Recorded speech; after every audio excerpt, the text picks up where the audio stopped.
More than 7.5 million students in the United States have disabilities that qualify them for individual education plans. However, teachers trained in special education are in short supply. In fact, a survey found that 65% of public schools report being understaffed in special education. What is causing this shortage? How is this affecting teachers and students across the country? And what can we do to combat the shortage of special education teachers? This is what I want to know, and today I'm joined by Kimber Wilkerson to find out.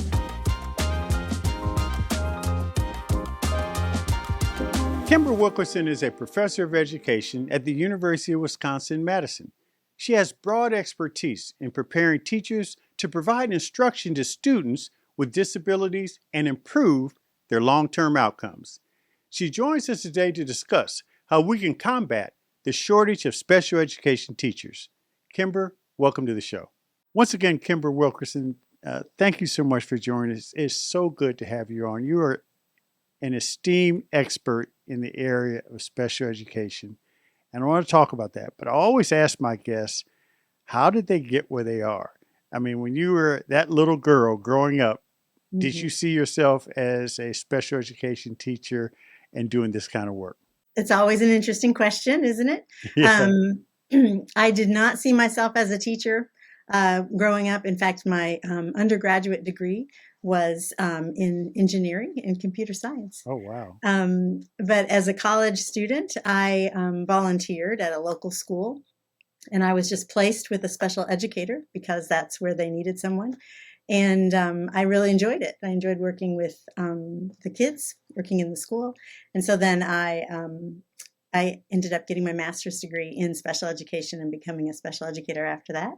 I really enjoyed sort of the challenge and the creativity and, having a career path that felt meaningful to me. So, well, let's go back to that first experience. What was it that stoked your interest? What did you enjoy about it when you had that first experience in helping that teacher? I think schools generally, K-12 schools are places with a lot of joy and energy. So I think those are places that, people often find some motivation, but specifically when I was working with this special educator and then working with individual students, I think the part that really sparked my interest was just I'll say maybe the challenge of it. It was like a little bit of a puzzle to figure out like what's going to help this particular kid. And that's, I think, one of the things that I've always enjoyed about special education is that, that piece of, trying to see the individual, the individual student who isn't thriving in the way that their peers are, and trying to see what needs to be kind of adjusted for that kid or what they need that's a little different than someone else needs. So I think I enjoyed the sort of, the the puzzle of it and the, sort of digging in to try to figure out what was going to work for this individual kid. And then the satisfaction when you found something, you connected with the kid and you found something that seemed to make a difference. So just in that little volunteer experience, I could see it being appealing. But what's fascinating to me, Kimber, is that I've said this to people about teachers generally, but I think it's even more apropos for teachers who teach in the area of special education. And the word that comes to mind is patience. Mm-hmm. That it really does require, when you talk about putting pieces of the puzzle together, if you're working on a complicated puzzle, again, to use your analogy, you don't rush through that. I mean, you literally have to make sure that it fits, it batches and all that. Mm-hmm. Talk about how you maintain that, because sometimes as you get sort of experience in the field, there may be a tendency to skip steps because you know the area. Mm-hmm. How do you maintain that patience and make sure that what you do is tailored to that individual child, that new individual child you may be working with? That's a good point to drill down on. I think, I sometimes I I push against whenever someone kind of refers to special educators as, you need to be a saint, like that kind of a, Yeah, and that's yeah, not what you said. no, no, no. But, the idea that there's some sort of, that it's, that someone's doing this out of the goodness of their heart Yeah, rather yeah, than yeah, out of but the idea of patience for sure, because it's often a kid who, the kids who end up being referred and are working maybe individually with a special educator or who that special educator is consulting about are sometimes young people who have maybe tried the patience of their general educator yeah, or other yeah, people in the building. And so it takes somebody, I always feel like there's a lens of advocacy and a lens of like sort of seeing the, you know, the, the worth and the, dignity of each individual kid and sort of trying to look past what, other people have maybe not been able to see. So there is certainly amount of patience and a desire to stay persistent, in yes, terms of, because you also are doing sometimes educating your colleagues to try to like step back themselves and give this young person another chance or to try to look at them a different way. So I do think, to me, the patience is the thing that kind of I think can inspire or keep the patients at the fore, is that reminder of the individual kid who you are doing this in service of. Um, so hopefully, I guess when we educate pre-service teachers in special ed, we try to play up the part of the role that is, an advocate for kids and an advocate for families, and, so that they can keep that kind of as their inspiration too. before you got your doctorate, you worked in a day treatment program to help kids with behavioral Hmm. challenges. And my sense is, since you were still young in your career, Hmm. that experience has some benefits for you. So talk a little bit about that. Those early experiences, as you noted, I worked primarily with kids who'd had been identified as having some behavioral mental health issues and collaborated with a mental health provider. And there were small groups of kids, and I think there are some kids within special education that are sort of more marginalized than other kids in special education. So some kids are more likely to be included and accepted. And then there are kids sometimes with, really significant support needs, or kids who have a lot of behavioral challenges that are sort of the fastest to be pushed out and the least welcomed back into a gen ed environment. So, and getting to work in small group settings with those young kids um, just made me, I guess, really learn to appreciate them and appreciate the ways in which their sort of potential and their ability to contribute was overlooked. And I was sometimes, because again, as a special educator in that setting, I had I had maybe only 10 students, where my gen ed colleagues were responsible for many more students. Yeah. So I had the, benefit of getting to know their families, getting to know the kids and their learning styles and their, backstories and their interests. And so because of that, it really sort of drilled into me, how much you can learn about how Yeah. little you might know about a kid just from your general interaction. So I think that part really, kind of solidified for me something, which is I try to instill in other special educators that, you know, you almost never know the whole story, right? Like you Yeah. really have to Yeah. stop and try to see past, the really obvious stuff. And the same goes with families too. Sometimes the older the students get, educators might have formed an opinion about, you know, uh, a kid and their sort of support system. And it's good to push back on that and try to convince people that they can't possibly know everything. Yeah. Yeah. I want to talk to you about the teacher shortage with special education Hmm. teachers and what we can do to uh, recruit teachers into this field. But before that, let's talk about the state of special education Hmm. generally. Previously, you know, 30, 40, 50 years ago, there was always this sort of stigma Hmm. attached to kids in special needs. In fact, This is a brief aside. My wife and I sometimes watch these old movies from 40s and 50s, 60s, whatever. Mhm. And part of the reason why we do it is so that we are able to acknowledge and recognize the significant cultural changes that have taken place.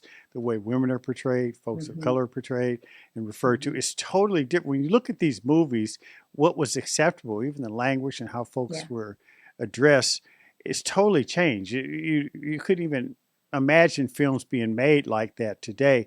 And we happen to be watching a movie with a kid who had special needs challenges. And the way this child was referred to and uh, the Mhm. way the kid was ostracized. This was a film in the 40s. It made me think, well, even with all the challenges we have in this area, we've come a long way, haven't we? Mhm. Yeah, for sure. So special education law, the mandate that public schools provide special ed services started in the mid 70s. Hmm.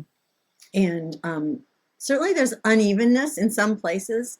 Things were probably harder, more challenging, more prejudice against or, inability to see the sort of humanity of people with disabilities or young people with disabilities. So there's certainly a lot of variation and a lot of exceptions. But I think we definitely have come a long way in terms of, kids being welcomed into schools. Um, a lot of places do a very nice job of including kids into the gen ed classrooms, of trying to include even kids with pretty complex needs, into spaces with their peers. I think there's probably less, there is more acceptance, certainly. There's certain, in even the last 20 years, having a learning disability or ADHD or, and I'd say even in the last 5 to 10 years, having autism or having a autism spectrum disorder are things that people are, more knowledgeable about and sort of can talk more freely about. And um, parents and the youth themselves might take a little more ownership of those kinds of labels and and sort of um, not be so embarrassed by them. So I do think we've come a long way, and things for kids with disabilities are much better now than they were 30, 40 years ago. I'd say that's probably pretty universally true in our country, but there's still stigma, Yeah, like yeah. even today. um, Teachers, special educators report, that they think their students are sometimes unwelcome and that there's stigma Hmm. attached to to their job. Even special educators themselves sometimes report that they feel they're not sort of understood and included by their colleagues in their own buildings. So there's room for improvement for sure. Though to your point, it's you sort of have to. What's your frame of reference? Things are better, but there's room for improvement Yeah, like there are in so many other yeah, domains, yeah. There's no doubt about that. And clearly, you know, COVID shined a light on the mental health challenges that all children face. In Mhm. fact, even adults. And many schools now insist that teachers and staff get trauma informed training. Mhm. Yeah. Um, People talk about these things differently now, so that's all positive. But Mhm. as you said, positivity aside, if even if you go back to the basics, these are supposed to be IEPs, individualized education plans for individual children. Even today, you see where there's cut and paste with some of Mhm. these plans. Yeah. You see where kids of color are totally marginalized and more likely to be herded into special education Mhm. programs that may not suit them. Right. There's misdiagnosis or the improper diagnosis, and sort of the shadow student syndrome, I call it, where you talk about some schools are better at incorporating children with special needs into the gen ed population, but some are really, really horrible at it. Mhm. And I almost kind of make no bones about it. So, how do we continue to build on where we've been in terms of some of these improvements in Mhm. destigmatizing? both teachers who teach in this field and students who happen to have special needs. How do we build on that improvement and address some of these other issues that are still there, but I'm just not sure the needed changes in this area is given the priority it should? You're hitting something that I think about a lot, which is, even though there's a lot of strides, you can find places where really positive things are going on. At the same time, you can find places where maybe kids are being included in ways that are actually detrimental. Like it's Yes, sort of, yes, yeah, it's on yeah, paper included, but no one is really like taking their needs into account. There are still segregated classrooms. There are still places where kids are pushed out. It is true that kids of color, and particularly like Black boys, for example, yeah, are more likely to be given a certain label, the emotional behavioral disorders label, more likely to be sent to a segregated placement, more likely to get, suspended, expelled, all kinds of things. So there's definitely still a lot of room for improvement. And when you have to kind of look at it more carefully than just the aggregate numbers or the aggregate, like, well, maybe kids with disabilities spend more time in gen ed than they used to 20 years ago. But is that equally true for all kids with disabilities? Certainly, and that's where things I think break down, and you see discrepancies in terms of who benefits from those advances. I do think that, awareness is one thing, but one thing that I think about young people, and I'm kind of referring to college age people who are pursuing teacher ed degrees, though those aren't the only people going into education, right? There's a lot right. of people, career changers, or people who are coming back and, getting an advanced degree and going into teaching for the first time. But one thing that I'm kind of, I think, heartened by with, some of our teacher candidates is it seems like there's an openness to difference and a desire or willingness to question sort of assumptions about difference and, Yeah, what kinds of yeah, differences are like acceptable, okay, or sort of pushing older generations to sort of rethink the way we kind of categorize people. And I think that can be used in service of, helping people to also think about difference just among youth in a school, like yeah, yeah, so that it doesn't have to necessarily be pathologized yes, or punished, but to see it just as the breadth of, human potential and the way people learn. And maybe that can sort of go toward, reducing some of that stigma, or reducing, maybe even people thinking about special education as a profession as, a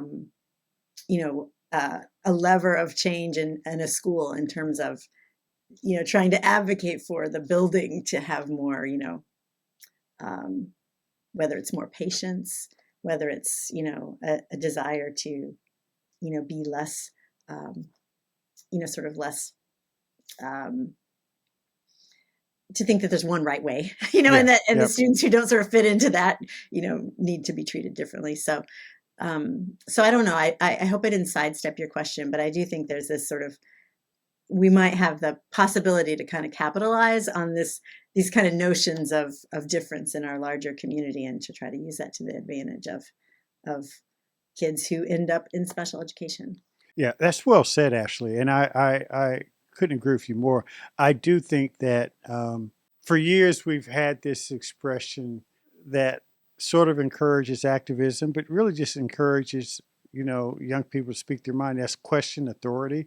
Well, I Mhm. don't think we've seen a generation, maybe in the 60s, but this generation questions authority more than any other Mhm. generation, I think, in human history, but not in in an always aggressive or hostile way. It's Mhm. almost in a commonsensical way. Like, Mhm. well, why do you?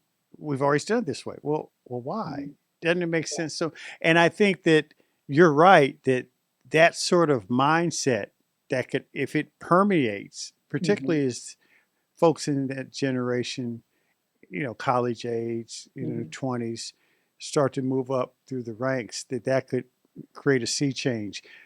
Mhm. Still, there is a shortage of special education teachers. In fact, fewer and fewer young people are entering the teaching profession. Mhm. So, talk a little bit about this is one of the reasons why I really wanted you on. Talk a little bit about what we can do from, education community point of view, societal point of Yeah. view, to encourage more young people to enter the teaching profession, and specifically the special education teaching profession.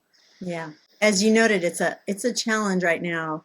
The number of young people, I keep saying young people, but what I really mean is people who complete teacher preparation Yes, yes, degrees, I the get it. people who are getting Yeah, certified, yeah, are going into the field has sort of decreased nationally, yep. not in every single university, but and a lot of people have kind of pointed to our sort of the reduction in investment in teachers Yeah. nationwide, teach all kinds of teachers, not just special educators. I think special educators are one of the teaching areas that's always been kind of hardest to staff and hardest to keep. It seems like if there's a wave of now the teacher shortage, this is going to be a new wave of teacher shortage. It's going to impact special education maybe first and hardest, and then so there are things that a lot of people are trying all over the country. People are trying different things, creative things to try to attract people into the profession. There are loan forgiveness programs. Here at my own university, we have this thing called the Wisconsin Teacher Pledge. And so that is, basically a loan forgiveness program for anyone, whether master's or undergrad, who goes into a teaching degree. They can have the cost of in-state tuition covered as long as they stay and teach in this state for 3 to 4 Mhm. years. The federal government, different programs like the Office of Special Education Programs funds different kinds of, they call them personnel preparation grants, where essentially they're covering people's tuition and giving them a living stipend. And in return, they sign a service agreement Mhm. saying they'll stay in the profession for a certain number of years. So there's certainly some places around the country where these financial incentives are being employed. I also think there are a lot of different pathways that people are trying. So residency programs, for Yeah. example, where someone's I coming was going in to and ask you you're about, getting, they have one in Madison, right? yep. We I've been involved with, now this is our second residency program. Our first one, these were both funded by a federal grant under the Teacher Quality Partnership program. But we had one with some small rural districts in Beloit, which is a kind of it's a small Mhm. town. And then we now have one with Milwaukee, which is a much larger urban district. And in both of these programs, you're mostly are recruiting people from the community. That's not all. Mhm. Those aren't the only kind of people who come to a residency Mhm. program, because we've had people move from far away because they just like the sound of it. Mhm. Yeah, yeah. Um, and so they are provided, essentially they're provided a salary, and they are learning under the direction of an experienced teacher for an entire school year. And at the end of that school year, they're also taking classes during this time. And at the end of that year, a summer, they have their degree and they're licensed, and then they stay in that same district. Ideally, they stay in the same building where they were completing their residency, because you're already then building relationships. You have a mentor right there. The principal knows you, and if there's an opening, which in special education there often is, then you can sort of stay in that same community. And I think it gives you a little bit of a leg up as a new educator to kind of come in with some relationships already, knowing some of the students. Yeah. How can we get more districts to embrace these kind of programs, these teacher residency programs, sort of the financial incentive programs? Because it Yeah. seems to me, and you mentioned, Beloit and that rural district, that particularly for those kinds of communities, the more you can have these programs, it will have a huge impact. I mean, if you had one or two special ed teachers in a small rural district, it will have a huge impact. Whereas if you do it in a large urban area, it may not have the same impact. It's important. So, how Yeah. can we encourage school districts to be creative and embrace more of these kind of creative offerings? Yeah, and I think a lot of districts are interested in it. And I think sometimes there's a barrier there because just the act of getting the infrastructure set up in your district to be able to pull it Yeah. off. Because of course, school districts, their primary job is to educate students. Like they have a job. And sometimes just the act of setting up a residency program where you might have to set up some new position that the residents would be employed in. You have to set up some new way of assigning and incentivizing the mentors, and school districts do it. But I think, the more infrastructure or resources available to districts so that they can like see models and, maybe even be coached into like, how did you do it? How did another successful district, like, what did you do? And maybe they can mimic that or learn from that. I think that would be helpful. This is our second round of starting up a residency program, and, it still feels like a heavy lift, with the resources that we have. So I do think there's interest, and I think maybe we just need a little more nationally or state level, some infrastructure to help districts do it, So, Kimber, I have one last question. This is what I really want to know. And it was one of those questions like, are you optimistic or pessimistic? But I can tell, you're smiling all the time. You're optimistic. So I'm going to reframe the question a little bit. Yeah, okay. just to suit you. But, we've talked about what needs to happen.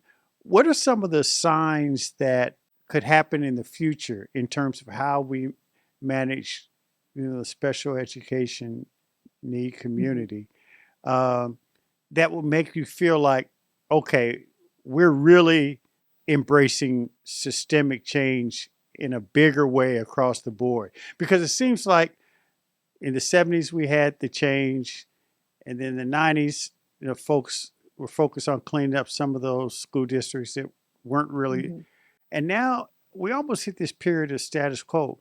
I like to think that the COVID and the focus on mental health will be an accelerant. But what would you point to demonstrate that acceleration in terms of focus on this area is really taking hold? That's not an easy question. I'd say, post-COVID, so the shortages of teachers was already getting attention prior to COVID, right? But then COVID came along, and it just, it accelerated that challenge. But I guess there were two things that were happening. One is it accelerated this challenge of us losing educators and people leaving the field.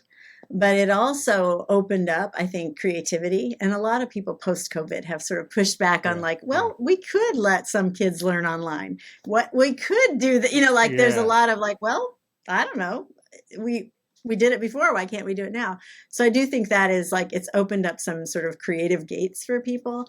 And so even with the kind of challenges that it brought, for sure, and there's still residual from that, it also opened up, I think, possibilities for different kinds of solutions and maybe willingness to embrace things that people just hadn't been, sort of willing to think about before. Yeah, so that makes a lot of sense. You're right that similar to what you said about, younger generation asking those questions, why questions or why not, right?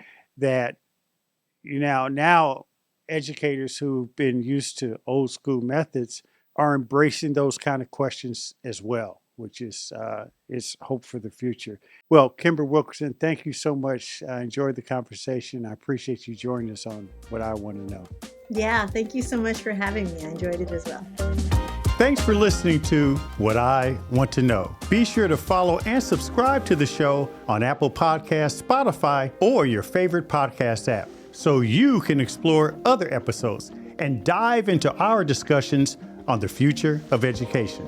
And write a review of the show. I also encourage you to join the conversation and let me know what you want to know using hashtag WIWTK on social media. That's hashtag WIWTK. For more information on Stride and online education, visit stridelearning.com. I'm your host, Kevin P. Chavous. Thank you for joining What I Want to Know.